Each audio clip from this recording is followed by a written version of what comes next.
যারা জালিম হবে তাদেরকে এই বাংলাদেশ থেকে চিরতরে আমরা এই জনগণ নিষিদ্ধ করে দেব ইনশাআল্লাহ।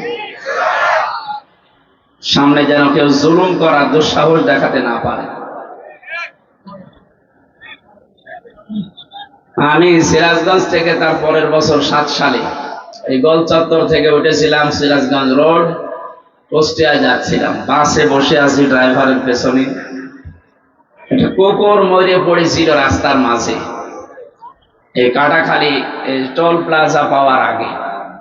ড্রাইভার সাহেব কুকুরের উপর দিয়ে গাড়ি না দিয়ে মান দিয়ে দিল, গাড়ি একটা ঝাঁকি দিয়ে উঠেছে। বললাম, ভাই আপনি যা করলেন এখন তো অ্যাক্সিডেন্ট হয়ে যেত, আপনি এমন করলেন মানে? আমার বলছে আপনি দেখতে পাচ্ছেন না একটা কুকুর পড়ে আছে মরে, আমি ডবল করে কুকুরের উপরে চাকা তুলে দেবো, আমার বিবেক নেই? আরে ভাই ও তো মরা কুকুর, ওরে মেরে ফেললেই কেউ তো আর বুঝবে না। আমার বলছে, হুজুর আপনি কি আসলেই হুজুর? আপনি কেমন হুজুর? আপনি দেখছেন একটা মরা কুকুর পড়ে আছে, এরপর আমি ডবল করে মারবো, আমার বিবেক নেই? এই কথাটা শোনার জন্য আমি ছিলাম।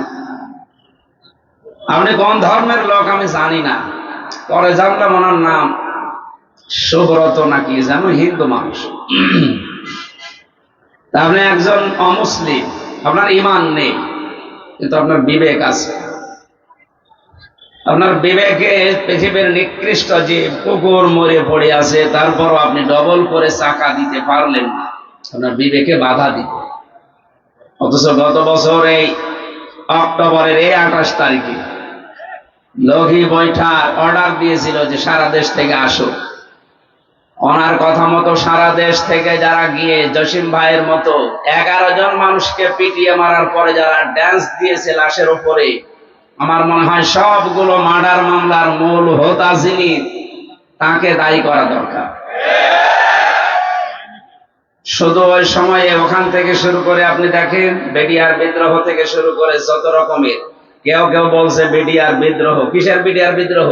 বিডিআর হত্যা করা হয়েছে।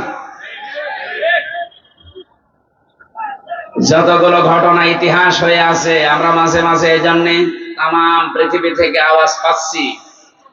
1500 বছর আগে এই পৃথিবীতে আইএমএ জাহিলিয়াত বলে একটা যুগ ছিল, কথা বলেন না কেন? আর 2024 সালের 5 আগস্ট পর্যন্ত এই বাংলাদেশে আওয়ামী জাহিলিয়াতের একটা যুগ আমরা পার করেছি। সুতরাং এই অন্ধকার যুগ থেকে আল্লাহ আমাদেরকে একটা আলোর যুগে প্রবেশ করাচ্ছেন।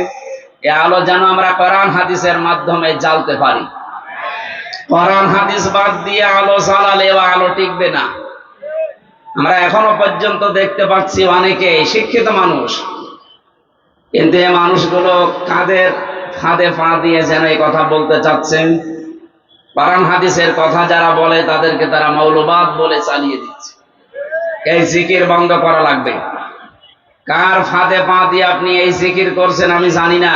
এই ধোয়া তুলেই কিন্তু আয়না ঘর বানিয়েছিল, এই ধোয়া তুলেই হাজারো মুসলমানকে গুম করেছে আমার বিশ্ববিদ্যালয় কুষ্টিয়া ওয়ালিউল্লাহ মুকাদ্দাস। এখনো পর্যন্ত তাদের খোঁজ নেই, 10 বছর হয়ে গেল। বড় আশা নিয়ে আমরা আছি যে কত মানুষ তো আসতেছে বের হয়ে বিভিন্ন জায়গা থেকে, এরা 2 জন যদি ফিরে আসতো, যারা গুম করে রেখেছেন যদি সত্যিই মেরে ফেলেন তাহলে আর কি বলবো। যদি বেঁচে থাকে আল্লাহর রাস্তায় তাদেরকে ফেরত দেন। তার মা বাবা এখনো পর্যন্ত আশায় আছে। সুতরাং এই ধোয়া তুলে বাংলাদেশকে জঙ্গি রাষ্ট্র প্রমাণ করার জন্য বিশ্বে যারা এই 15.5 বছর চেষ্টা চালিয়েছে, তাদের ফাঁদে যদি এখনো কেউ পা দেয়, আমার মনে হয় বাকি কথা না বললেও আপনারা বোঝেন। সুতরাং আমরা চাই এই দেশে কেউ মৌলবাদের জিকির করে যেন মুসলমানদেরকে এই দেশে আর কেউ বিপদে ফেলতে না পারে। যদি এরকম মন মানসিকতা থাকে, আপনিও কিন্তু বিপদে পড়বেন। কারণ আপনি তো একদিন মারা যাবেন। হিন্দু হলে না আপনাকে পুড়িয়ে ফেলতো, খ্রিস্টান হলে না ওইভাবে আপনাকে নিয়েছে তো বিদায় দিতে। আপনি তো মুসলমান দাবি করেন, তখন আপনার জানাজা পড়াবে কে? মৌলবাদী বলে যে গাল দিচ্ছেন। আমরা চাই এদেশে কোনো মানুষ যেন মুসলমান এবং আলেমদেরকে মৌলবাদী বলে গালি না দেয়। এ দাবি আপনারা করেন না?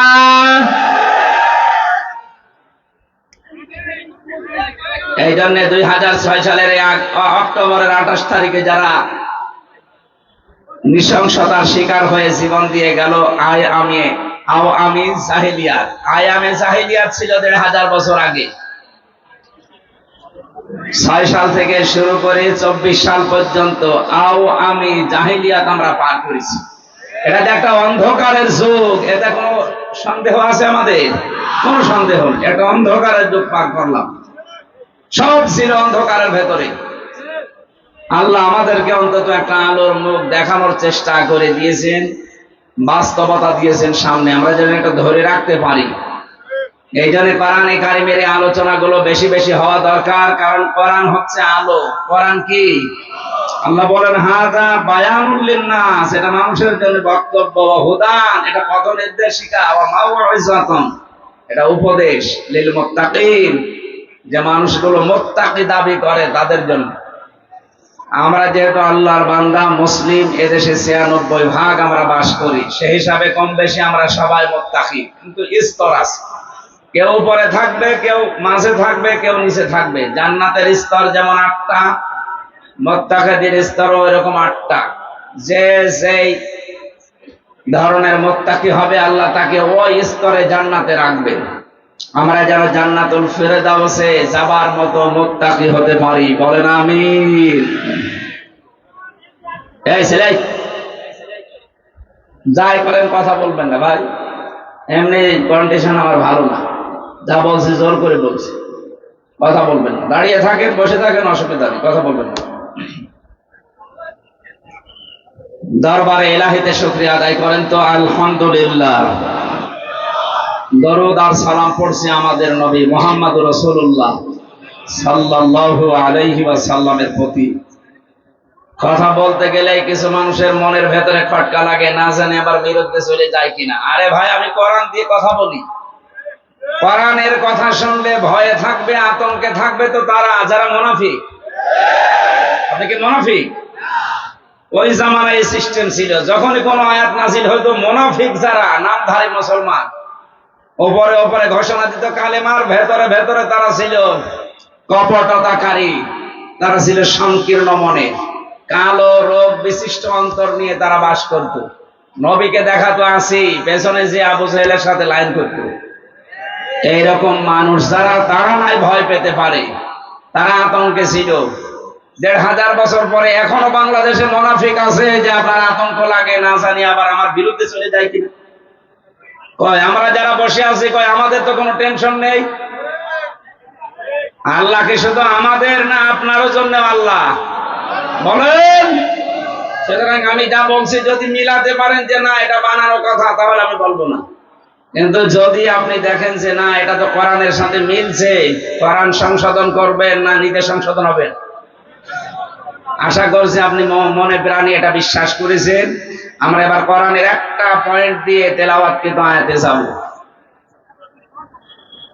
কথা বলাই সেখানেই শুরু করে, দেখে একটা প্রথম কথা আমার সামনে আসে, নেতা।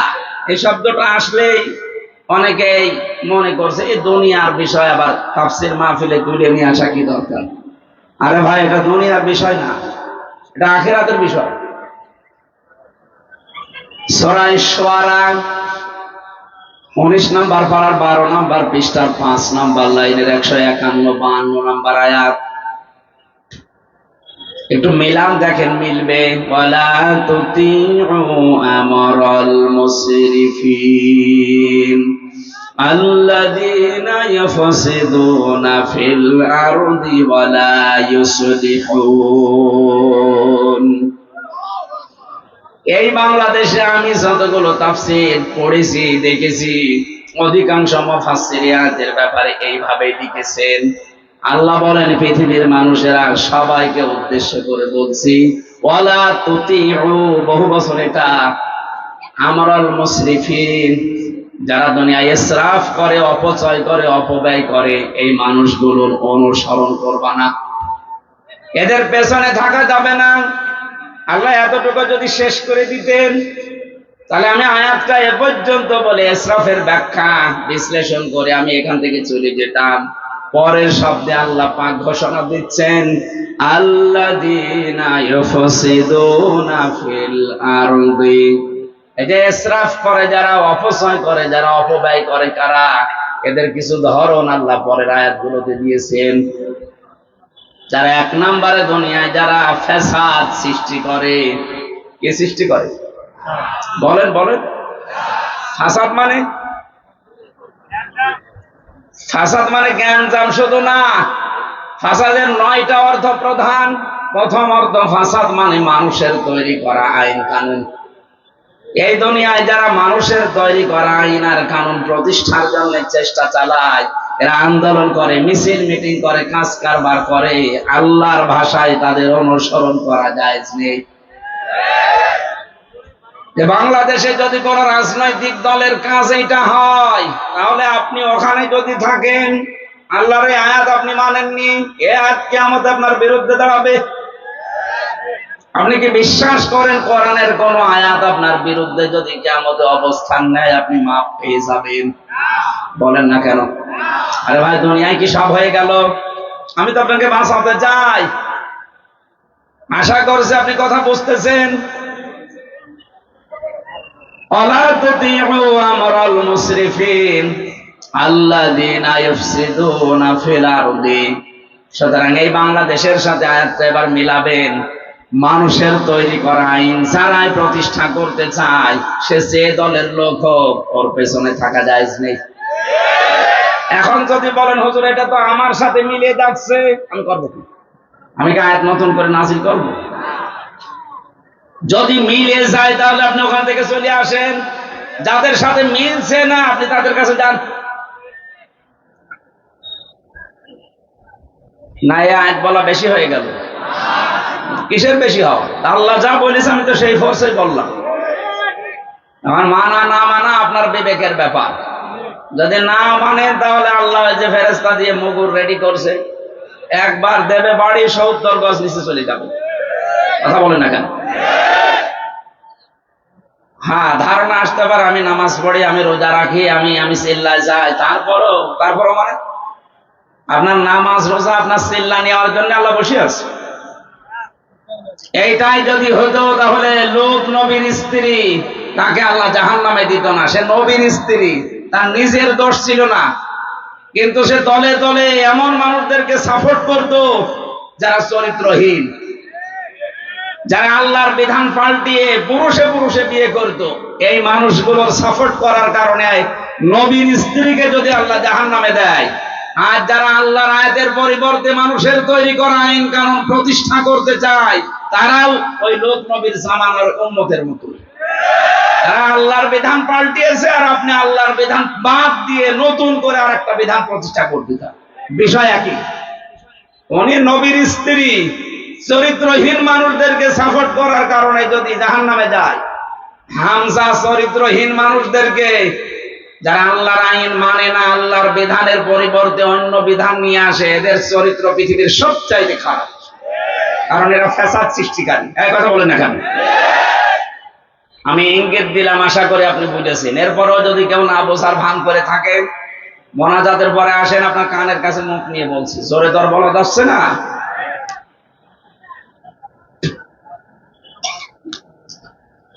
নাটোরবাসী, আমি কথা বলছি খুব অল্প সময়, খেয়াল করে মেলাবেন। আজকে থেকে এই ময়দানে এসেছি শুধু লোক দেখানোর জন্য। মানুষ আমার চেহারা দেখবে, আমি তার চেহারা দেখবো না। আমি সিদ্ধান্ত নিয়ে যাব, দুনিয়ায় যারা মানুষের তৈরি করা আইন প্রতিষ্ঠা করে, আন্দোলন করে, আমি আজকে থেকে আর ওই রকম মানুষের পেছনে নেই। আরে এইটা বাংলাদেশের মানুষ মেনে নিলে তো ডক্টর ইউনূস 2 বছর থাকা লাগে না। কথা বলছে না কেন? এইটাই যদি আমরা মেনে নিতে পারতাম, হ্যাঁ ষড়যন্ত্র আছে, হচ্ছে, হবে। আফগানিস্তান যদি আল্লাহর বিধান কায়েম করে টিকে থাকতে পারে, বাংলাদেশে আল্লাহর বিধান কায়েম হয়ে গেলে আমরাও টিকে যাব। কারণ আল্লাহর রহমত তখন আকাশ ফুঁড়ে নাজিল হয়ে যাবে। কথা বলেন ঠিক কিনা? এটা আমি বানালাম। কোরআনে কারীম জানাচ্ছে ওয়ালাউ আন্না হালাল কুরা আমানু ওয়াত্তাকাউ লাফাতাহনা আলাইহিম বারাকাতিম মিনাস সামাই ওয়াল আরদ। সূরা আরাফের 96 নম্বর আয়াতের প্রথম অংশে আছে আল্লাহ পাক বলেন, জনপদের লোকেরা যদি আমি আল্লাহর উপরে ঈমান আনে আর ওই দাবি অনুযায়ী যদি ভয় করে চলার নীতি অবলম্বন করে, আকাশ আর জমিনে যত বরকতের দরজা আছে আমি আল্লাহ সব খুলে দেব। লাফাতাহনা লামে তাকিদ, সুপারলেটিভ ডিগ্রি এটা।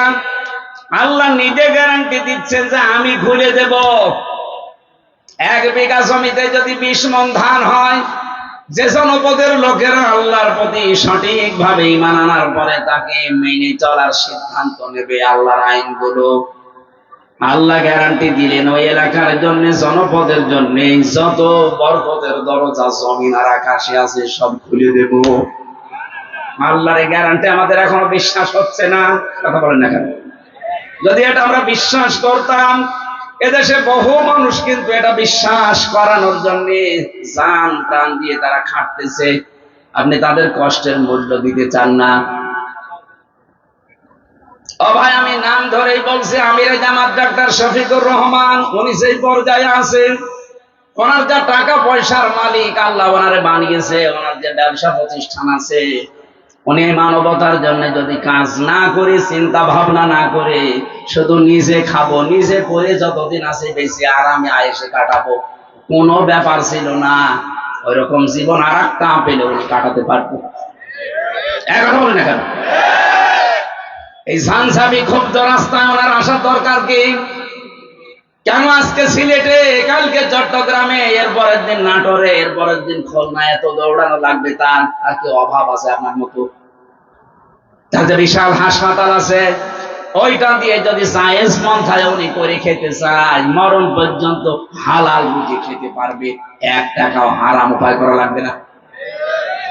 কোন কারণে এই মানুষটা এই রাস্তায় আসতেছে? আপনার বিবেকে কি নাড়া দেয় না?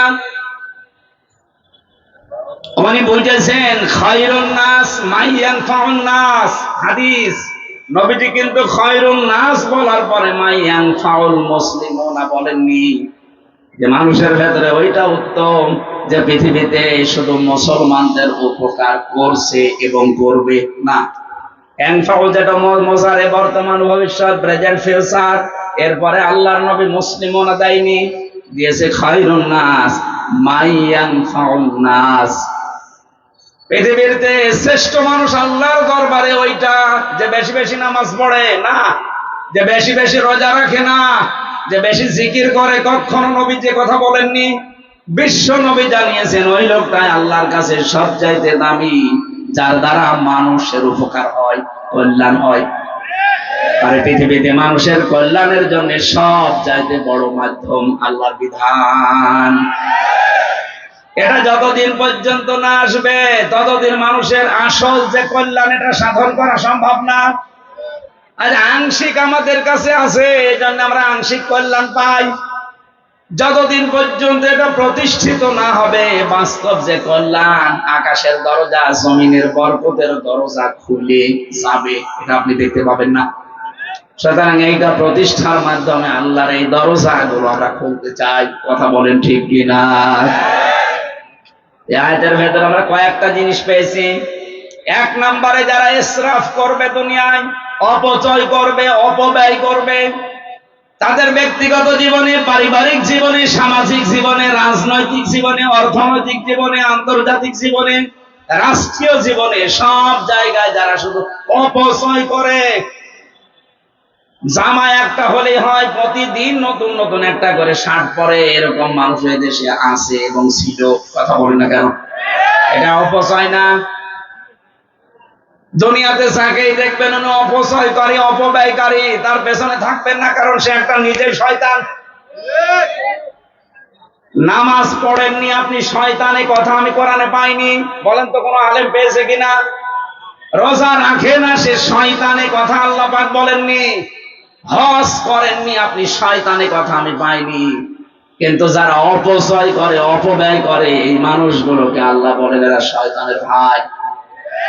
ইন্নাল মুবাযযিরিনা কানু ইখওয়ানাশ শায়াতিন ওয়া কানাশ শাইতানু লিরাব্বিহি কাফুরা। সূরা বনী ইসরাঈলের ভেতরে আছে যারা অপচয় করে, অপব্যয় করে, এই মানুষগুলো শয়তানের ভাই। আমি এরকম কড়া কথা কোরআনে কোনো জায়গায় পাইনি। নামাজ পড়েননি, শয়তানের ভাই না, নেই।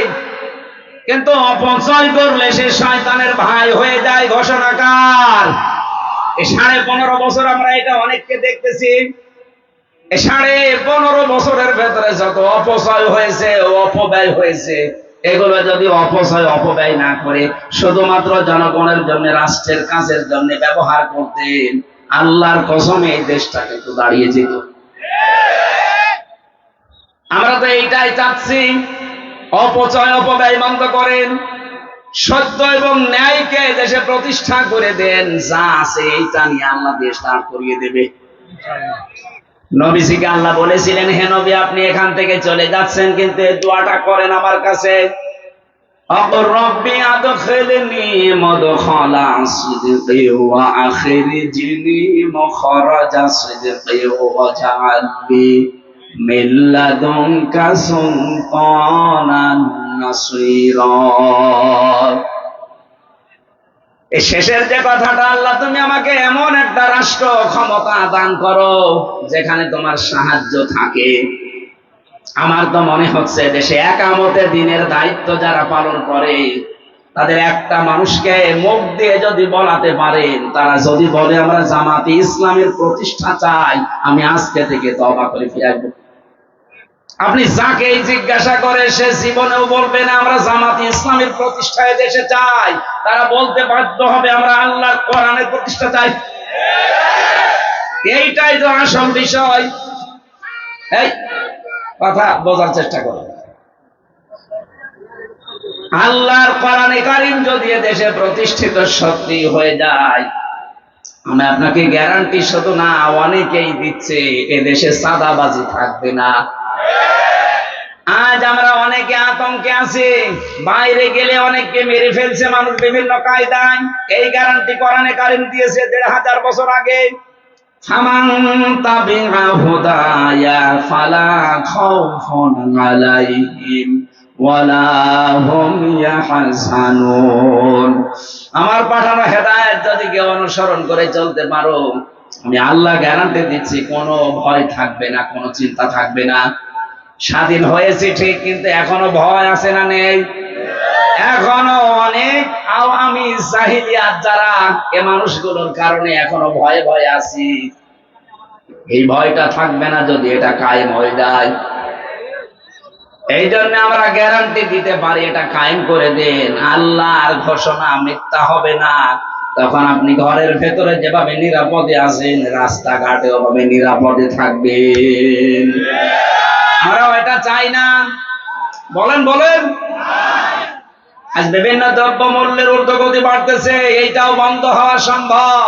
ফালিয়াবুদু রাব্ব হাযাল বাইত আল্লাযী আত'আমাহুম মিন জু' ওয়া আমানাহুম মিন খাউফ। আল্লাহ বলেন, ঘরের মালিকের ইবাদত করো। এ ঘরের মালিকের ইবাদতের তাফসিরে পড়েছি, আল্লাহর আইনগুলো একটু মেনে চলার চেষ্টা করো, ব্যক্তি, পরিবার, সমাজ, রাষ্ট্রে। দেখবা দুনিয়াতে খাবারের অভাব হবে না, কোনো ভয়ও থাকবে না। খাবারের অভাব হবে না। আমাদের জাতির পিতা হযরত ইব্রাহিম আলাইহিস সালামের তথ্যটা জানা দরকার অনেকের। হযরত ইব্রাহিম নবী আলাইহিস সালাম যেদিন বিবি হাজেরা এবং ইসমাইলকে রেখে আসেন এই মরুভূমির ময়দানে, সেদিন তিনি দোয়া করেছিলেন, মাবুদ তুমি আমার এই বংশধর যাদেরকে রেখে গেলাম, তিনি তো কথা মুখ দিয়ে উচ্চারণ করতে পারছিলেন না। খাদিজা হাজেরা রাদিয়াল্লাহু তাআলা আনহা যখনই জিজ্ঞাসা করেছে, স্বামী এটা কি নিজের সিদ্ধান্তে রেখে যাচ্ছে না আল্লাহর সিদ্ধান্তে? 80 বছর পর একটা সন্তান আল্লাহ দিয়েছেন, সেই সন্তানকে পর্যন্ত তিনি মরুভূমিতে রেখে যাচ্ছেন আল্লাহর নির্দেশ মতো। ওই সময় তিনি কথার মুখ দিয়ে বের হয়নি, আকাশের দিকে আঙ্গুল দিয়ে বলেছিলেন হ্যাঁ আল্লাহর অর্ডারে। তিনি ওই দিন দোয়া করেছিলেন, তার দোয়াটা ওই জামানায় কেউ শোনেনি, কিন্তু আল্লাহ পাক কোট করে রেখেছেন কোরআনে। আল্লাহ রাব্বুল আলামিন সূরা ইব্রাহিমের ভেতরে সেই আয়াতের শেষের অংশটা নাযিল করে জানিয়েছেন, তোমাদের জাতির পিতা ইব্রাহিম দোয়া করেছিলেন, রব্বুল আলামিন আমার এই বংশধরদের জন্য তুমি গোশত এবং দুধ এই দুইটার ভেতরে বরকত দিয়ে দিও। এই জন্য আরব জাহানের ভেতরে শুধু মক্কায় আপনি অন্য কোনো ফসল পাবেন না, দেখবেন এখানে গোশত আর দুধের কোনো অভাব নেই। উট বলেন, বকরি বলেন, দুম্বা বলেন, এগুলো দিয়ে গোশত আর দুধ, আমাদের এটা জাতির পিতার দোয়ার ফসল, কিয়ামত পর্যন্ত এই বরকত থাকবে। এমন একটা জাতির পিতা আমরা পেয়েছিলাম, দোয়ার ফসল চলছে এখন, কিয়ামত পর্যন্ত দোয়া চলতে থাকবে। আর আমরা যারা জাতির পিতা দাবি করি, কি দোয়া করেছে? আমি নিচে নামলাম না। আমার ভাইরা, আমি যেটা বোঝাতে যাচ্ছিলাম, যখন ইব্রাহিম নবীর নাম এসেই গেছে, আর একটা পয়েন্ট বলছি,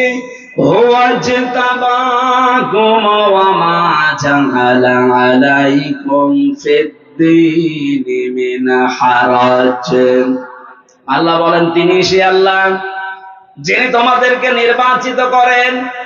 নাটোরবাসী সাফ করে জবাব দেবেন, নির্বাচিত করা হয় মানুষদেরকে কোন পদ্ধতিতে? নির্বাচনের মাধ্যমে। নির্বাচিত হতে হলে কি করা লাগে? নির্বাচন। বলেন বলেন, আরো জোরে বলেন। নির্বাচন না করে কেউ নির্বাচিত হতে পারে? অথচ আমাদের কপাল খারাপ, এই 15.5 বছরে নির্বাচন পদ্ধতি ধ্বংস করে দিয়েছে। আমরা নির্বাচিত হব কি করে? এখানে এতদিন যারা 15.5 বছরে ছিল, একদম নির্বাচিত না। নির্বাচন হওয়ার আগে 154 জন হয়ে যায়, আবার নির্বাচন যেদিন হবে তার আগের রাতে হয়ে যায়। আপনি কি রাগ করবেন? এই যে দেবা শব্দটা আয়াতে আছে সূরা হজ 78 নম্বর আয়াতের মাঝের অংশে আছে। আল্লাহ বলেন আমি নির্বাচনের মাধ্যমে তোদেরকে নির্বাচিত করেছি, আমি করেছি। তোমাদেরকে আমি আল্লাহ নির্বাচিত করেছি। তাফসিরে পড়েছি নির্বাচিত করা লাগে নির্বাচনের মাধ্যমে। যারা নির্বাচন ব্যবস্থায় ধ্বংস করে দিলেন, আপনার এই আল্লাহর এই আয়াত মানেননি। এক কথা বলেন না কেন? এই পদ্ধতিটা ফিরিয়ে আনা দরকার। আশা করছি যারা দায়িত্বে আছে একটা সম্মানজনক সময় নিয়ে তাড়াতাড়ি নির্বাচন দিয়ে এদেশের মানুষকে জনগণের দ্বারা নির্বাচিত হওয়ার সুযোগ করে দেন। একটা নির্বাচিত সরকার যতদিন না আসবে, ওদের ওই ষড়যন্ত্র কিছু বসে নেই, চলতেছে। সূক্ষ্ম কিছু বিষয় এখানে আছে। নির্বাচিত সরকারের কাছে নির্বাচনের মাধ্যমে ক্ষমতা দিয়ে দেন, এদেশে যে ষড়যন্ত্র চলছে এটা থেমে যাবে, দেশটা আবার দাঁড়িয়ে যাবে ইনশাআল্লাহ। এরপরে শব্দে আল্লাহ জবাব দিয়েছেন ওমা জাআলা আলাইকুম ফিদ্দীনি মিন হারাজ। দিনের উপরে চলতে গিয়ে যে বাধা বিপত্তি আসবে, যদি নির্বাচিত তোমরা হয়ে যেতে পারো, তোমরা যদি বাছাই হতে পারো, ছাঁটাইয়ের ভেতরে না পড়ো, যত বিপদ আপদ আসবে আমি আল্লাহ নিজে দূর করে দেব। এই জন্য নির্বাচনের মাধ্যমে নির্বাচিত হয়ে কোন মানুষ যদি আল্লাহর বাছাইয়ের ভেতরে পছন্দের ভেতরে পড়ে যায়, আর কোন মানুষ যদি ছাঁটাইয়ের ভেতরে কাটার ভেতরে পড়ে যায়, এদের কপাল খারাপ। আমরা যারা এই দেশে আল্লাহর বিধানকে জারি করার জন্য আল্লাহ পাক কর্তৃক মনোনীত, নির্বাচিত, বাছাইকৃত হয়ে পড়েছি, জীবনের কিচ্ছু চাই না। আমরা যেহেতু বাছাইকৃত হয়েছি, আল্লাহ পাক অবশ্যই তার জান্নাত আমাদেরকে দেবে। وَلِيَعْلَمَ اللَّهُ الَّذِينَ آمَنُوا وَيَتَّخِذَ مِنكُمْ شُهَدَاءَ وَاللَّهُ لَا يُحِبُّ الظَّالِمِينَ। তোমাদের ভেতরে যার ঈমান এবং অ্যাক্টিভিটিস গুলো আমার কাছে পছন্দ হয়, তাকে আমি আল্লাহ সাধারণ ভাবে বিছানায় ফেলে মরণ দেই না, ওর মরণ হয় আমি আল্লাহর দরবারে শাহাদতের মরণ। বলেন আল্লাহু আকবার। এই জন্য আমাদের জীবন আমরা যখন পড়েছি বলিন্না সলাতি ওয়া নুসুকি ওয়া মাহইয়ায়া ওয়া মামাতি লিল্লাহি রাব্বিল আলামিন, এটা যেহেতু আমি মন দিয়ে, মনে প্রাণে মুখ দিয়ে উচ্চারণ করে বিশ্বাস নিয়ে পড়েছি, সুতরাং দুনিয়া একদিকে হয়ে গেলে ওই রাস্তা থেকে আমারে কেউ সরাতে পারবে না। আমার জীবনের টার্গেট এইটা। আমি নামাজ পড়ি যার জন্য, আমি বেঁচে আছি যার জন্য, মারাও যাব তার জন্য। আমার যে নুসুক, আপনি তাফসিরে দেখবেন নুন সিন কাফ, নুসুক শব্দের অর্থ তিনটা। এক নম্বরে নুসুক মানে এই যে রক্ত প্রবাহিত করা হয়, এর নাম আরবিতে নুসুক বলে, যেটা কোরবানি বলে জানি। দুই নম্বরে হজের ক্রিয়াকলাপ কার্যক্রম। তিন নম্বরে ইবাদত বন্দেগী। আমি যা করছি, হজ করি, নামাজ পড়ি, রোজা রাখি, আমার শারীরিক মানসিক চিন্তার যে ইবাদত বন্দেগী আছে, এমনকি আমি যা জবাই করি সব আমি আল্লাহকে দিয়ে দিয়েছি। বলেন সুবহানাল্লাহ। আমাদের জীবনে হতাশা বলে কিছু নেই, কারণ হতাশা থাকবে তাদের জীবনে যে মানুষগুলো আল্লাহর এই নামাজকে আদায় করবে না। ইন্নাল ইনসানা খুলিকা হালুআ ইযা মাসসাহুশ শাররু জাযুআ ওয়া ইযা মাসসাহুল খায়রু মানুআ ইল্লাল মুসাল্লিন। রব্বুল আলামিন বলেন, অবশ্যই আমি মানুষকে বানিয়েছি অস্থির চিত্ত দিয়ে। এই সব সময় ব্যস্ত মানুষ, সব সময় ব্যস্ত।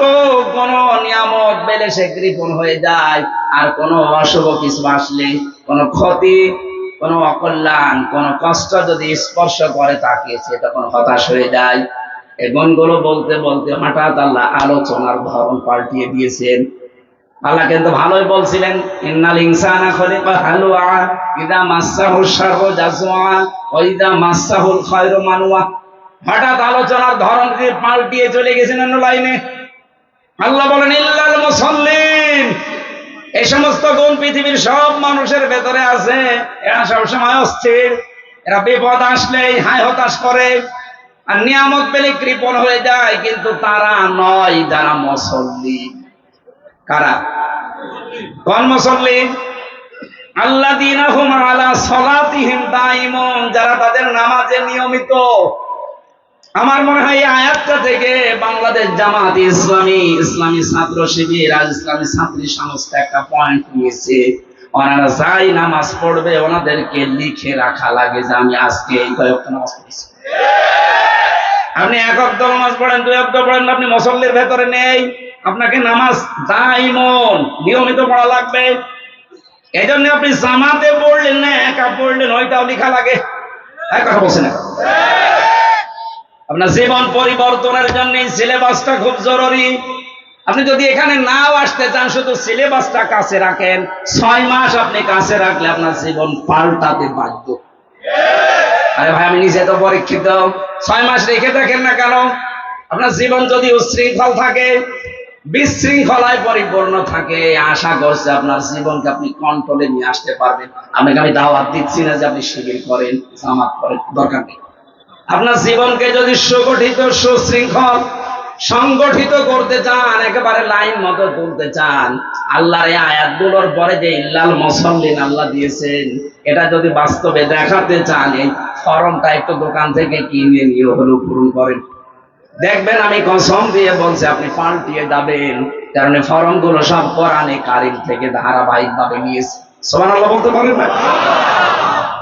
আমি যেটা তুলেছিলাম ইব্রাহিম নবীর জীবন নিয়ে, ওনাকে আল্লাহ বলছেন আমি নির্বাচিত করেছি, ছাঁটাই করে দেই কাউকে, কাউকে বাছাই করি, এটা আমি আল্লাহর নীতি।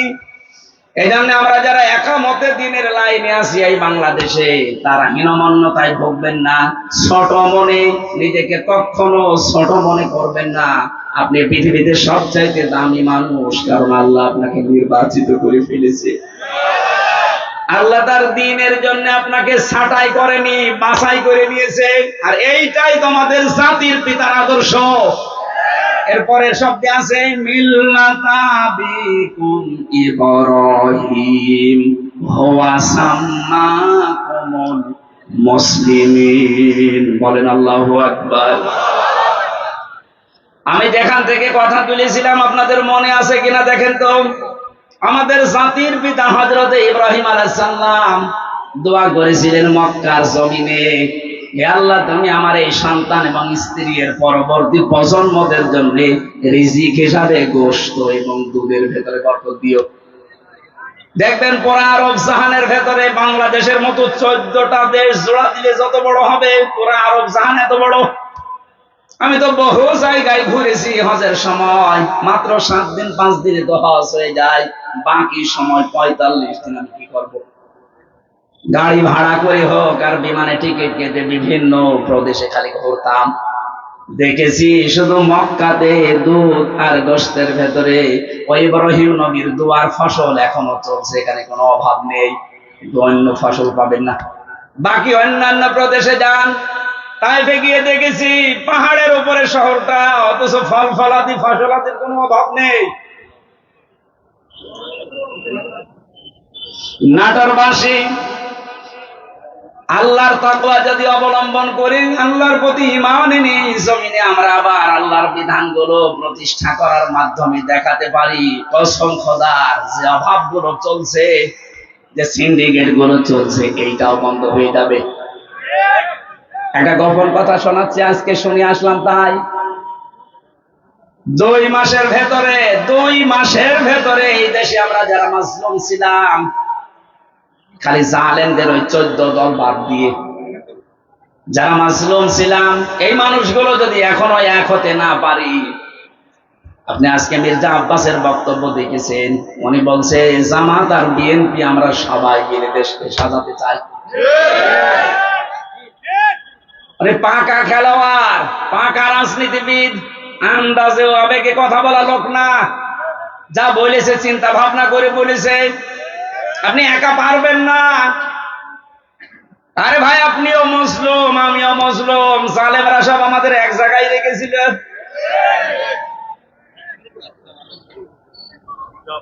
আমি অবদান স্বীকার করি, এই জন্য শুকরিয়া আদায় করছি।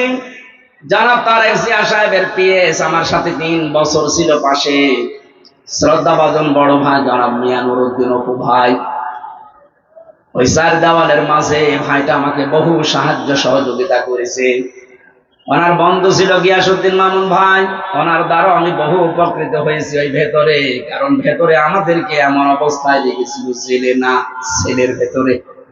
ওখানে উপকার পাওয়া খুব কঠিন। সবচাইতে বেশি উপকার পেয়েছি শাইখুল হাদিস আল্লামা মামুনুল হক হাফিজাহুল্লাহর কাছ থেকে। এই লোকটা যে তোমার পাশের রুমে 3 বছর ছিল, বহু কষ্ট আমার জন্য স্বীকার করেছে। 3টা বছর আল্লাহ যেন পরিপূর্ণ উজরত দুনিয়া আখিরাতে পরিপূর্ণ করে দেন, বলেন আমিন। 2 মাসের ভেতরে যদি আপনি এখনো নিজেকে সংশোধন করে পথে আসতে না পারেন, এই যে কোরআন আমার সামনে, আল্লাহর কসম উহুদের ময়দানের মতো আবার বিপর্যয় আসতেছে। উহুদের ময়দানের ঘটনা কি? প্রথম দিকে কিন্তু মুসলমানেরা বিজয় পেয়ে গিয়েছিল, কথা বলেন না কেন?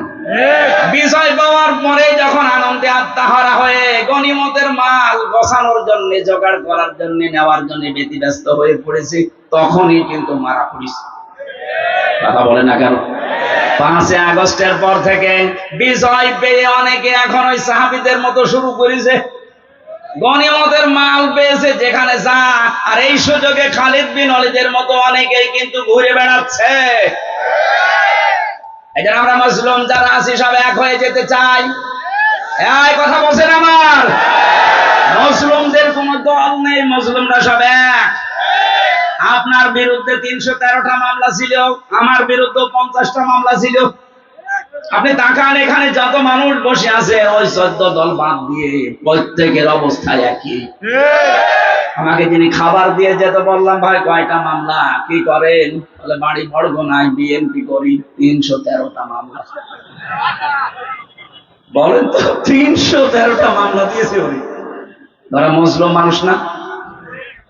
আমার তো মনে হচ্ছে 1500 বছর পরে বাংলাদেশে এখন উহুদের ময়দান কায়েম হয়েছে। এখন আমরা যদি শিক্ষাটা নিতে না পারি, আমরা কিন্তু ধরা খাবো, কেউ বাঁচাতে পারবেন আমাদেরকে। সুতরাং আমরা সাবধান। মির্জা আব্বাস সাহেবের কথাটাকে বারবার গুরুত্ব দিন, নয়তো আপনি আনন্দে আত্মহারা হয়ে থাকবেন। খালিদ বিন ওয়ালিদের মতো মানুষ পাহাড়ের পাদদেশ থেকে চুরি করে এসে একেবারে কচু কাটা করে শেষ পর্যন্ত বিজয় ছিনিয়ে নেবে। আমরা অন্তত এইটার সামনে হতে দিতে চাই না। এই কথা বলে না কেন?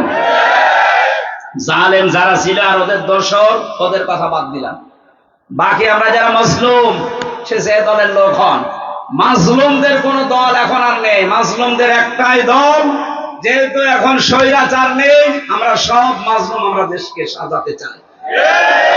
আর আমরা অন্য ধর্মের মানুষের তুলনায় এদেশে মুসলিম বেশি, এই হিসাবে বলছি।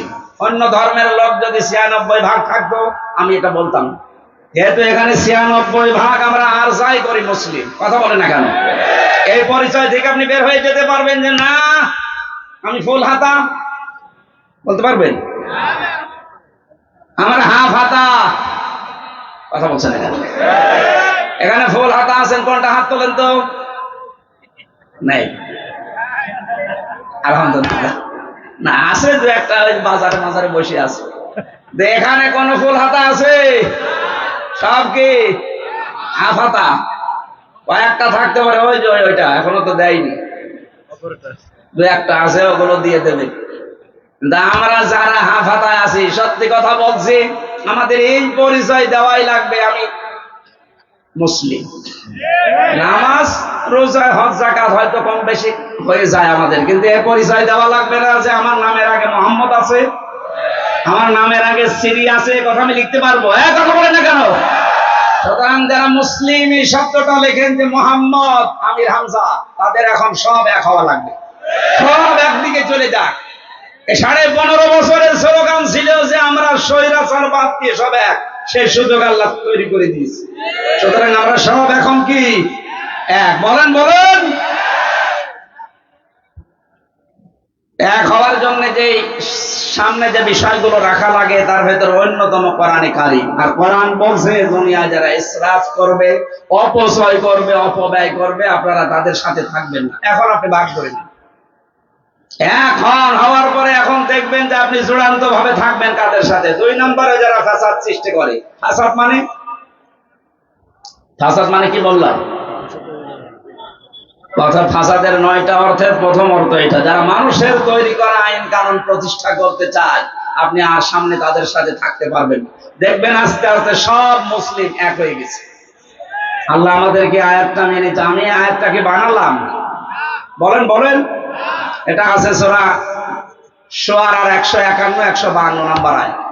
এখানে নেতৃত্ব, এটা কিন্তু শুধু দুনিয়ার বিষয় হলে আমি কোনো অনুষ্ঠানে বলতাম না। কিছু মানুষ গীবত করে বাইরে বসে বসে, হুজুর শুধু নেতৃত্বের কথা বলে। আরে ভাই, এটা তো আমার জীবনের সাথে আখিরাতের সাথে সম্পর্কিত। 2 নাম্বারটা বলছি, 27টা পেয়েছি আমি, সব বাদ দিলাম, এটা শেষ করে আমি তাফসিরে যাব। আপনারা আছেন তো? আছেন? আপনারা আছেন? 2 নম্বর হচ্ছে, আমি আয়াতটা আগে দলিল বলি, এরপরে আপনি দেখবেন সূরা নিসা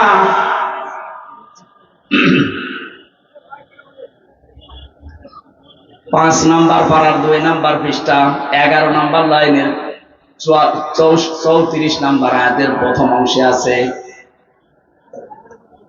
আর-রিজালু কাওয়ামুনা আলান নিসা। আল্লাহ পাক বলেন এই পৃথিবীতে নেতৃত্ব দেবে পুরুষেরা, মেয়েরা থাকবে তাদের আন্ডারে। এই আয়াতটা বানিয়েছে কে? না আমি এখন বানালাম? কথা বলেন কে? এই আয়াত দ্বারা প্রমাণিত নেতৃত্বের ভার পড়বে পুরুষের উপরে, আর মেয়েরা থাকবে তাদের আন্ডারে। এই আয়াত যদি আমরা 100% বিশ্বাস করি, এখানে যারা আছেন সারা বাংলাদেশে যেহেতু 96% মুসলমান, এই হিসাবে বড় আশা নিয়ে আয়াতটা পড়লাম। আগামী কিয়ামতের আগ পর্যন্ত বাংলার চেয়ারে কোন মহিলা যেন নেতৃত্বে বসতে না পারে। হ্যাঁ, পুরুষ মানুষ আসে, কথা বলেন না কেন? যেই মহিলা থাকবে সেখানে আপনি থাকবেন না, এটা মনে হয় রাজনীতি হয়ে গেল। হ্যাঁ, এটা রাজনীতি। আর আল্লাহকে আজকে রাতে জিজ্ঞাসা করবেন, আল্লাহ সূরা নিসার 34 নম্বর আয়াতের প্রথম অংশ মনে হয় ঠিক হয়নি, কারণ আমাদের দেশে এটা আছে, আপনি কি করলেন? এটা অন্তত তুলে সৌদি আরবে দিয়ে দেন, হবে? আয়াতের ব্যাখ্যা একটা হাদিস পড়েছি, এই যে আমরা সফল হতে পারি না কেন। নবীজি বলেন, ক্বালান নবী সাল্লাল্লাহু আলাইহি ওয়াসাল্লাম, লা ইউফলিহা কওমুন, ওই জাতি কখনো সফল হচ্ছে না, হবে না, যে জাতির নেতৃত্বে আছে, নেতা হয়ে আছে কোন মহিলা। এবার আপনার বিবেকে যা বলে আপনি তাই করেন। আজকের তেলাওয়াত কিন্তু আয়াতের সাবজেক্ট আকারে কথা বলার জন্য আমার আলোচনার বিষয় হচ্ছে দোষারোপ। কি বললাম? শব্দটা শুনতে যত ছোট মনে হচ্ছে, বিষয়টা অনেক বড়। এই যে দোষারোপ, দোষারোপ করেন আন্দাজে দাঁড়ে দাঁড়ে, এই বিষয়টা যে কত সেনসিটিভ বিষয়, মানুষের অন্তর পর্যন্ত মরে যায় এই দোষারোপ করার এই গুনাহ যদি আপনি করেন। একটা বই পড়েছি, 16টা রোগের কারণে মানুষের অন্তর মরে শেষ হয়ে যায়, তার ভেতরে প্রথম হচ্ছে যারা দোষারোপ করে। সূরা নিসার 112 নম্বর আয়াত প্রমাণ দিচ্ছেন আল্লাহ, ওয়ামাই ইয়াকসিব খাতিয়াতান আও ইসমান সুম্মা ইয়ারমি বিহি বারিআন ফাকাদ হাতামালা বুহতানা ওয়া ইসমান মুবিনা। এই পৃথিবীতে অনেক মানুষ এমন আছে, হে নবী আপনি দেখবেন, তারা নিজেরা অন্যায় করে, নিজেরা অপরাধ করে, নিজেরা পাপের কাজ করে, আর এই কাজটা যখন সংগঠিত হয়ে যায়, একটা নিরপরাধ ভালো মানুষ নির্দোষ মানুষের উপরে পাপটা চাপিয়ে দেয়, দোষটা চাপিয়ে দেয়, সে যেন প্রকাশ্য পাপের বোঝা বহন করছে। আজটাকে কত বাস্তব, আপনি 5 আগস্টের পর থেকে মিলে যাবে। এই 15.5 বছরে যারা আন্দাজে মানুষের উপরে নিজেরা অন্যায় করে দোষ চাপিয়ে দিত, সেই দোষ এখন আল্লাহ তাদের ঘাড়ে চাপিয়ে অলরেডি মানুষকে দেখাচ্ছে। এদেশের যত অপকর্মের মূল হোতা, আমি কোরআন সামনে নিয়ে মিথ্যা কথা বলছি না, সত্য কথা বলছি, ছাত্রলীগ। কারণ আমি জেলে দেখেছি বিশ্বজিৎকে হত্যা করেছে যারা, আবরার ফাহাদকে যারা হত্যা করেছে সব আমার সাথে ছিল। আমি জিজ্ঞাসা করেছিলাম ওই শাওনকে, ফাঁসির আসামি ছিল, এখন যাবজ্জীবন 30 বছর জেল। মাঝে মাঝে খাবার দিতে আসতো, উনি রাইটার ছিল, লিখতে আসতো নাম। বললাম আপনি এই কাজ করলেন কেন, এখন কেমন লাগে? জীবনের সবচাইতে বড় মারাত্মক ভুল আমার এইটা। ওই সময় কেন ওদের আদর্শ অনুপ্রাণিত হয়ে বিশ্বজিৎ কিন্তু বারবার বলেছিল, ভাই আমি আপনার ধর্মের লোক না, আমি হিন্দু মানুষ। যদি আপনার বিশ্বাস না হয়, আপনি আমার লুঙ্গি খুলে প্যান্ট খুলে দেখেন আমার ফুল হাতা। কথা বলছেন? ও কিন্তু বলেছিল যে আমি হাফ হাতা না, এরপরও ওকে আমরা ছাড়ি নাই, জায়গায় শেষ করে দিয়েছি। এই অন্যায়টা করার পরে চাপিয়ে দিতে চেয়েছিল ইসলাম পন্থীদের মাথার উপরে, আল্লাহ তাদের মাথার উপরে দোষটা চাপিয়ে দুনিয়ার মানুষকে দেখিয়ে দিয়েছে। ক্ষমতার কারণে, প্রভাব প্রতিপত্তির কারণে, টাকা পয়সার কারণে অনেক দোষ তাদের ঢাকা ছিল। আল্লাহ 5 তারিখের পর থেকে সব এখন এই যে আয়াতের শেষের শব্দ ফাকাদি হাইতামালা বহুতানা ওয়া ইসমাম মুবিনা, ও যেন প্রকাশ্য পাপের বোঝা বহন করে বেড়াচ্ছে। ঠিক তাই, এমন বোঝা আইসিপি গতকালকে সংবাদ সম্মেলন করে জানিয়েছে পরশুদিন, যদি এই দেশে নিষিদ্ধ সংগঠনের কেউ পরিচয় দেয় তার 6 মাস জেল। প্রতিদিন এখন দেখতে পাচ্ছেন নিষিদ্ধ সংগঠনের গোপন বৈঠক থেকে 21 জন আটক। আপনি এটা এতদিন চালিয়েছিলেন ইসলামপন্থী মানুষদের উপরে, আল্লাহ পুরো উল্টিয়ে দিয়েছে। কথা বলে না কেন?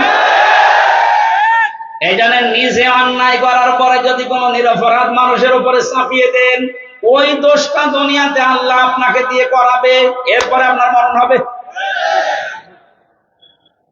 এবার আসেন তো আয়াতের ব্যাখ্যা, একটা ঘটনা বেশি আবেগমূলক, আপনারা থাকবেন না? ইমাম মালিক রাহমাতুল্লাহ আলাইহির জামানায় এক মেয়ে লোক মারা যাবার পর সেখানে আর এক মেয়ে লোক লাশ ধোয়াচ্ছে। হঠাৎ করে ময়লা পরিষ্কার করে যখন রানের উপরে হাত দিয়েছে, মেয়েটার হাত গেছে আটকিয়ে। এত চেষ্টা করে হাত খুলতে চায় না। এলাকার ইমামকে জিজ্ঞাসা করা হলে কি করা যায়, উনি ফতোয়া দিলেন, এক কাজ করেন, এই মেয়েটার যে মরা মৃত মহিলার এই জায়গা থেকে এর রান কেটে বাদ দিয়ে দেন, চামড়া কেটে তুলে ফেলেন। এই মেয়েটার স্বামী রাজি না, বলে আমার বউ মারা গেছে, আমার বউ নেককার মহিলা, তার এখন মারা যাওয়ার পরে তার গোশত কেটে বাদ দেবেন, আমি মানি না। আপনার দরকার হয় যে মহিলার হাত আটকিয়েছে ওর হাত কেটে বাদ দেন। এখন ওর স্বামী আর সন্তান এসে বলছে কি, আমরা আসলাম বিপদ থেকে বাঁচাতে, আর এখন আমাদের বিপদে ফেলবেন না, আমরা মানি না। আরেকজন বড় যিনি আছেন মসজিদের, তাকে নিয়ে আসেন। তিনি বলছেন এক কাজ করেন, জীবিত মহিলার তো হাত দরকার, এই মহিলার কেটে ফেলেন, কিন্তু তোর পরিবার রাজি না। শেষ পর্যন্ত কি করা যায়, এখান থেকে একটা মাসলা আমি পেয়েছি।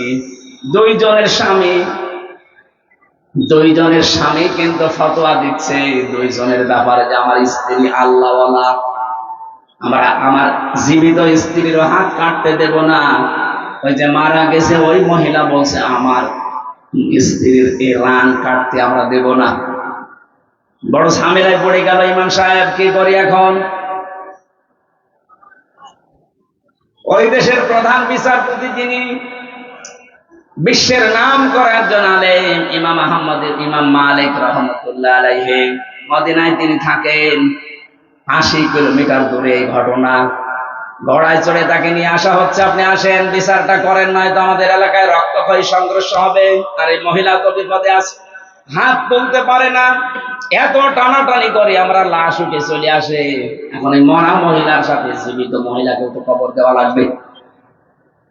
ইমাম মালিক আসলেন, পর্দা দিয়ে ঢেকে দিয়ে মহিলাকে জিজ্ঞাসা করলেন, কি হয়েছে বলো দেখি।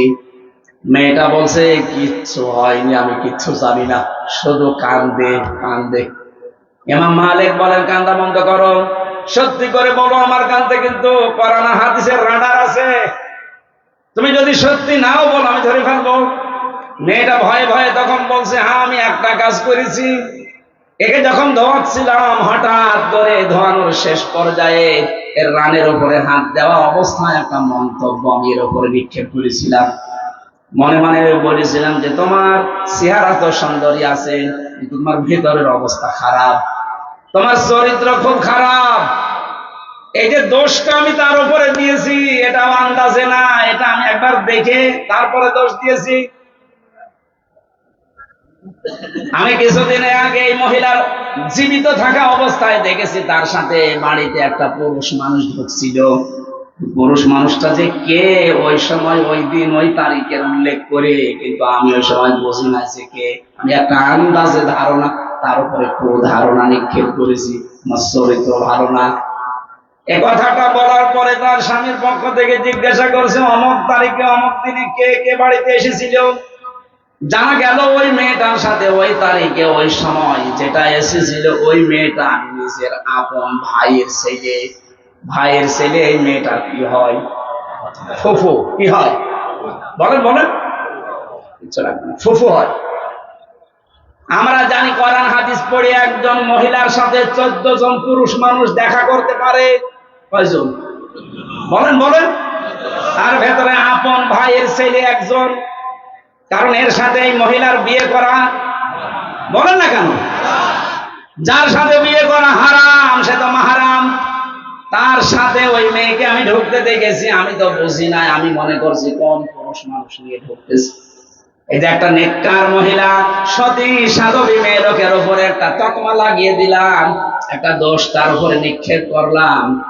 আমার মনে হয় আল্লাহ পাক আমার কারণে এই গুনার শাস্তি আমাকে দুনিয়ায় দেখিয়ে দিয়েছে। কারণ কোন মানুষ যদি কোন মানুষের উপরে আন্দাজে অপবাদ দেয়, সে যেন নিজেই ওই পাপের বোঝা বহন করে নিয়ে বেড়ায়।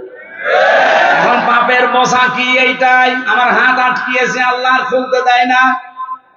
ইমাম মালিক ডাক দিয়ে বলে, প্রমাণ যেহেতু হয়েছে, তুমি আন্দাজে একটা ধারণা নিক্ষেপ করলে, দোষ চাপিয়ে দিলে নিরপরাধ মানুষের উপরে, এর শাস্তি জানো। মান সালিমাল মুসলিমুনা মিন লিসানিহি ওয়া ইয়াদিহি। খেয়াল করেন, নবীজি বলেন ওইটাই তো আসল মুসলমান, যার হাতের দ্বারা মুখের দ্বারা অন্য মুসলমান শান্তিতে থাকে, নিরাপদে থাকে। তুমি হাত দেওয়ার সঙ্গে সঙ্গে হাত আটকিয়েছে এমনি না, কারণ মুখ দিয়ে এই কথা তুমি নিক্ষেপ করেছো অন্তরের দ্বারা যে মহিলার চরিত্র ভালো না। বিনা কারণে বিনা অপরাধে একটা নিরপরাধ মেয়ে করে পড়ে এই 10টা চাপিয়ে দেওয়ার কারণে মহান আল্লাহ তোমাকে আটকে দিয়েছে। তোমার যেহেতু কোনো সাক্ষী নেই, কোরআনে কারীম জানিয়েছে সতী সাধবী কোন মানুষের উপরে, মেয়ে লোকের উপরে কেউ যদি জেনার তহমত দেয়, ব্যভিচারের তহমত দেয়, তার চরিত্রের উপরে কলঙ্ক দেয়, কমপক্ষে তার 4 জন পুরুষ মানুষের সাক্ষী হাজির করা লাগবে। কয়জন? আরো জোরে বলেন। সূরা নূরের ভেতরে আছে আল্লাহ রাব্বুল আলামিন বলেন, ওয়াল্লাযীনা ইয়ারমুনা আযওয়াজাহুম ওয়া লাম ইয়াকুম والذين يرمون المحصنات ثم لم يأتوا ب4 شهداء فاجلدوهم 80 جلدة ولا تقبلوا لهم شهادة أبدا وأولئك هم الفاسقون। কোন মানুষ যদি এই পৃথিবীতে কোন সতী সাধবী নেককার মহিলার উপরে জেনার তহমত লাগায়, আর যদি 4 জন সাক্ষী হাজির করতেও না পারে, তাহলে তার 2টা শাস্তি। 1 নম্বরে তাকে 80টা বেত মারা লাগবে।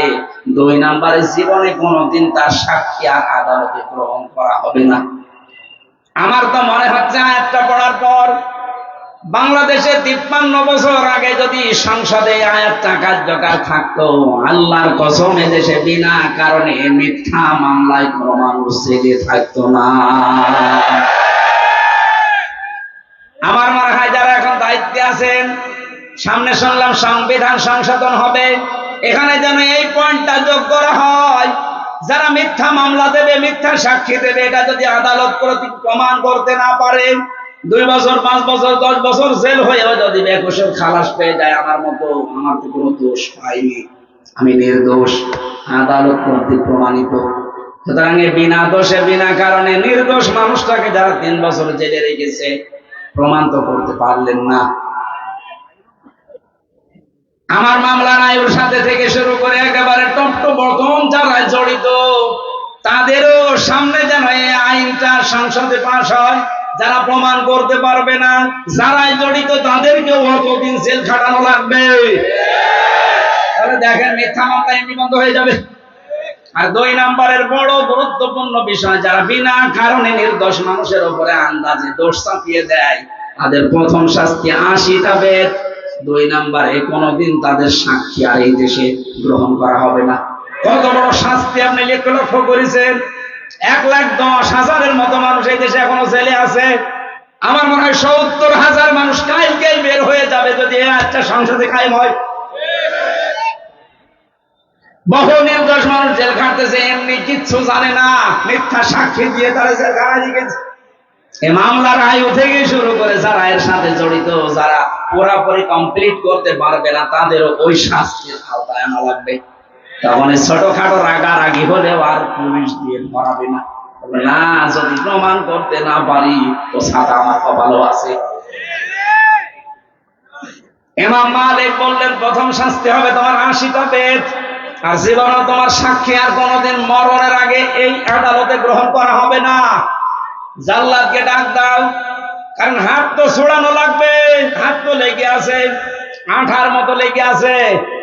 জাল্লাদ এসে শুরু করেছে বিসমিল্লাহির রহমানির রহিম বলে, 1টা 2টা 79টা হয়ে গেছে। মেয়েটার পিঠ ফিনকে দিয়ে রক্ত বের হচ্ছে, তারপরও ছাড়ে না। আর একটা বাকি আছে যাবো। ইমাম মালিক ডাক দিয়ে বললেন, জাল্লাদ অবস্থা কি? পর্দার আড়াল থেকে জবাব দিচ্ছে, ইমাম সাহেব অবস্থা খারাপ, আর একটা বাকি আছে, কিন্তু হাত ওই অবস্থায় আছে। ইমাম মালিক বললেন, না, কোরআন মিথ্যা হতে পারে না। কোনদিন কোরআনে কারিমে কোনো মিথ্যা কথা আল্লাহ দিতে পারেন না। ওয়া তাম্মাত কালিমাতু রাব্বিকা সিদকাও ওয়া আদলা লা মুবাদদিলা লিকালিমাতিহি ওয়া হুয়াস সামিউল আলিম। আল্লাহ পাক বলেন, আমার এই কোরআন পরিপূর্ণ করার সত্য দিয়ে কিয়ামত পর্যন্ত কোন মিথ্যা এর ভেতরে প্রবেশ করতে পারবে না। লা ইয়াতিহিল বাতিলু মিন বাইনি ইয়াদাইহি ওয়া লা মিন খালফি। তানজিলুম মিন হাকিমিন হামিদ। এর ভেতর থেকে, উপর থেকে, নিচ থেকে, ডান থেকে, বাম থেকে কোনো মিথ্যা যাওয়ার সম্ভাবনা বলেন। 2 নাম্বার, এটা কিয়ামত পর্যন্ত পরিবর্তন হবে না, যা দিয়েছি ওইটাই। দুনিয়া পাল্টাবে কিন্তু কোরআনে কারিমের কোন বিধান পাল্টানো সম্ভব। 3 নাম্বার, এটা ইনসাফ দিয়ে পরিপূর্ণ, কারো অবিচার করে না। আজ বাংলাদেশে 49 বছর 53 বছর অবিচার চলছে, একটাই কারণ, এইটা প্রতিষ্ঠিত নেই আইন ব্যবস্থায়। এটা যদি বিচারালয়ে, প্রশাসনে, সংসদে সত্যি আমরা নিয়ে যেতে পারি, নবীজির গ্যারান্টি হচ্ছে আমান হাকামা বিহি আদালা, এটা বিচার ব্যবস্থায় নিয়ে যান, ন্যায় বিচার আইন করে দেবে। এর উপরে আমাদের বিশ্বাস এখনো পরিপূর্ণ আসে না।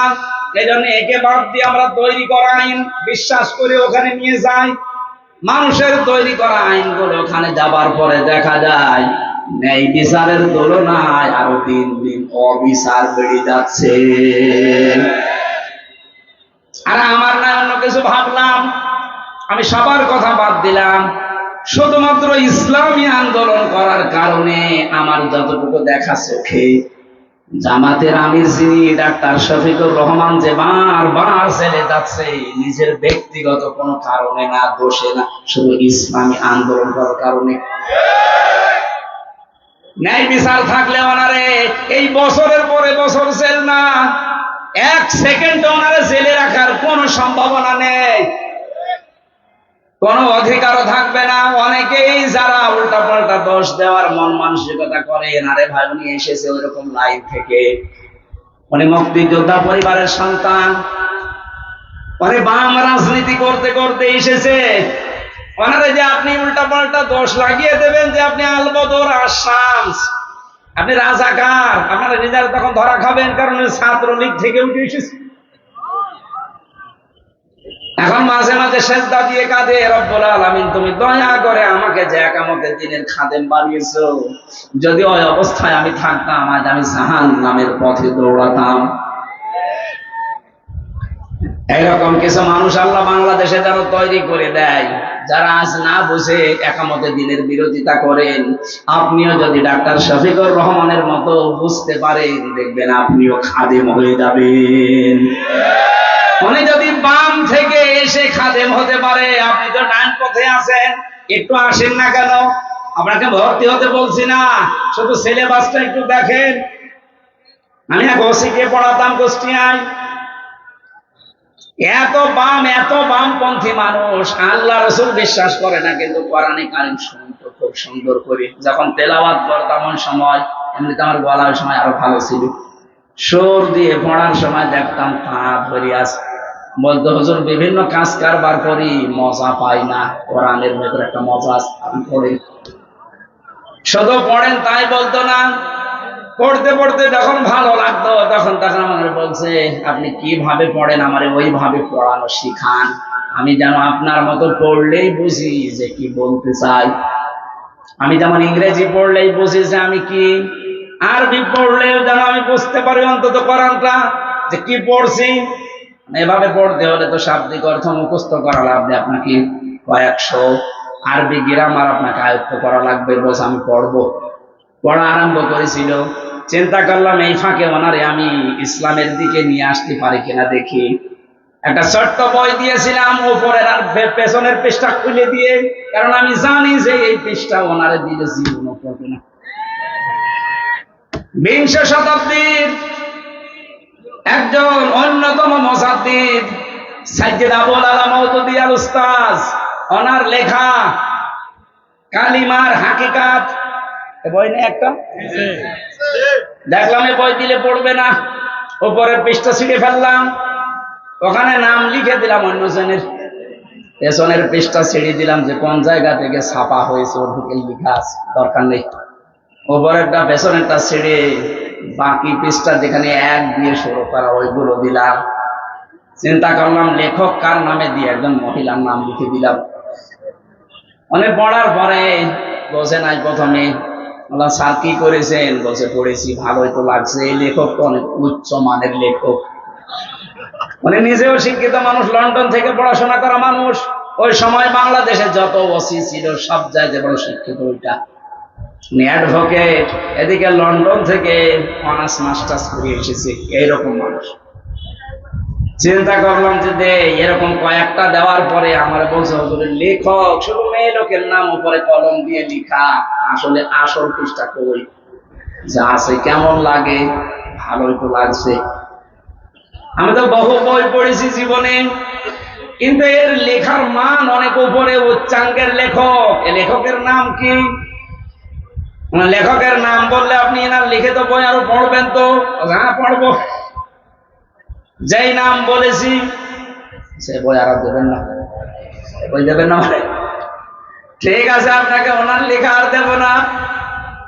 আরো লিখিত বই আছে আমার ভার্সিটিতে, আমি এনে দেই, তখন আমি ফার্স্ট ইয়ারে নিয়ে আসি। একামতের দিন এই বইটা আমি নিজে 14 বার পড়েছি। মরহুম অধ্যাপক গোলাম হাসানের লেখা রহমতুল্লাহ আলাইহি। চিন্তা করলাম এটা দিলেও পড়বে না, কারণ এর নামের আগে দেখলে ছিঁড়ে ফেলে দেবে।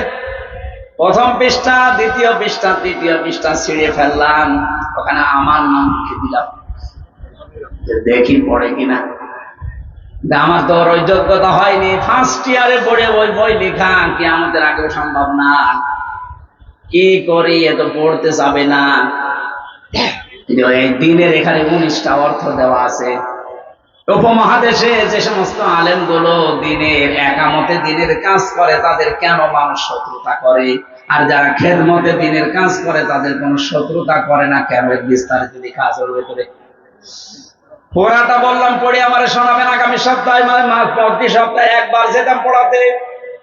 পড়াটা উনিও শেষ করে আমার বলছে হুজুর এই লেখক এত ভালো, এই লেখককে আমি না, আপনি এটা লিখতে পারেন না, কারণ এই লেখক অনেক উচ্চাঙ্গের, এনার ভাষা রচনা শৈলী খুব সুন্দর। দিনের অর্থ এতদিন যা বুঝতাম এখন দেখছি না, আসলে তো ওইটা দিন না। ওখান থেকে একটা সাবজেক্ট বানিয়েছিলাম আমি।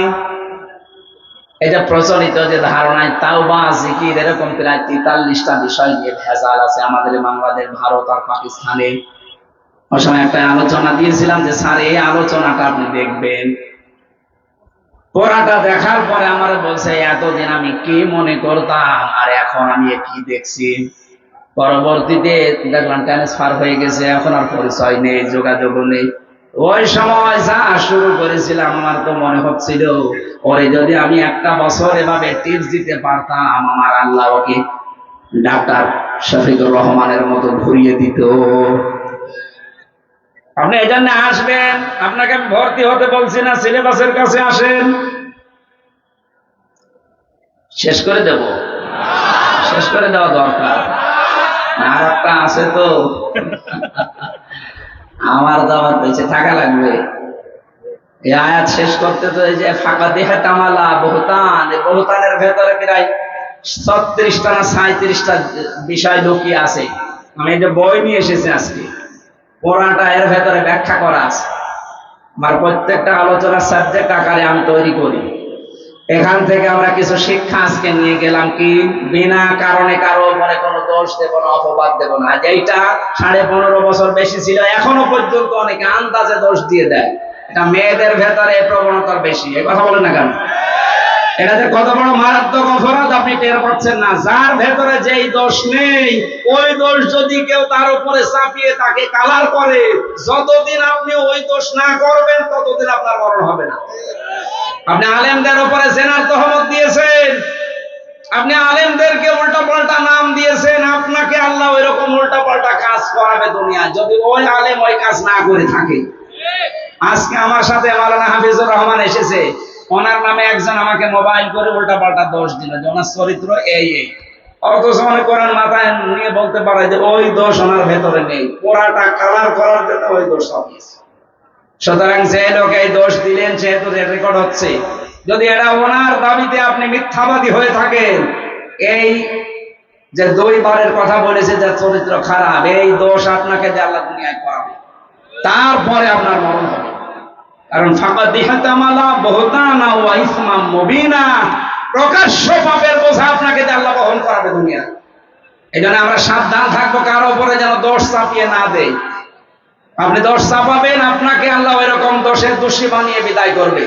আমাদের এই আয়াত থেকে মূল শিক্ষাগুলো নিয়ে আমরা যেন বাস্তবে আমল করার তৌফিক কামনা করছি। আমার লিখিত বই আপনাদের কাছে আছে, পারিবারিক জীবন নিয়ে লিখিত বই।